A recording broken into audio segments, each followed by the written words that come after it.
Okay, what other myths are there that we need to bust? I think let's have a quick look at if the river runs through it, then you are a slut in sort of terms of the African myth, or it tends to be an African myth. I don't know if it exists in other parts of the world, the whole dry sex phenomenon.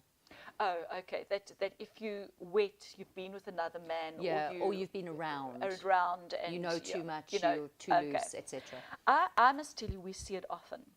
We get women coming in saying, "Do you have something to dry the vagina?" Wow. And in certain parts of Africa, including here, they use a special bark, and I can't remember what it is, but it's a bark that they put up their vaginas to dry it out. And I cannot stress how dangerous that is and how bad that is for your vagina. You'll tear, you will sexually transmit diseases in so quickly. A flash, and your body is not meant to be dry. No. Sex is not meant to hurt. And if you dry, it hurts. It's bloody sore.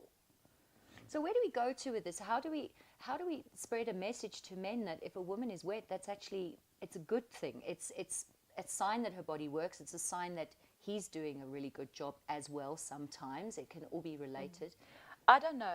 Look, it's education, education, education. You know, and it starts from the womb, effectively. You know, as soon as that baby pops out, you start talking about normal things. But what does a woman do that's her culture, that's her belief system, and that's what's happening in her relationship? What does she do about that? I think that it's a discussion, like anything. Sex is a discussion. Sex is about communication. And it's one of the hardest things in the world to do, is to talk about sex, because we're told not to. Yeah. Specifically, women are told not to talk about sex. So we don't want to talk about it with our partners.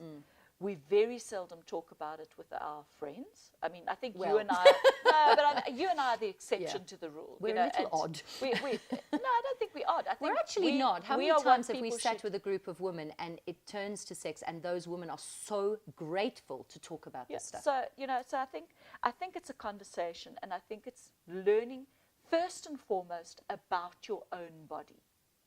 Right, because if you know that your body does that, and you learn that that's normal, that's what the body does. You cut yourself, you bleed, it's a normal body reaction.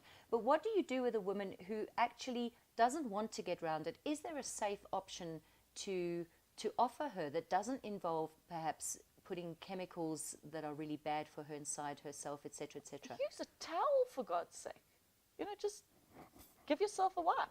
Okay, I guess that's one thing. I am playing devil's advocate because, I mean, obviously I want to say that the woman must just let her body do what it does. But but look, sometimes you do gush, and then nobody can feel anything. Granted, it does happen. You know, doesn't matter how big the penis is. But what you need, and really, it's a quick wipe of a towel or a T-shirt that's lying around. You know, I mean, it's that simple. It's not, but don't put anything in your vagina to dry it out.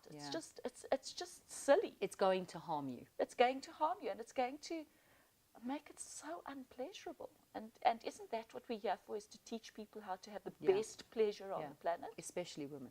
Yeah. Especially women.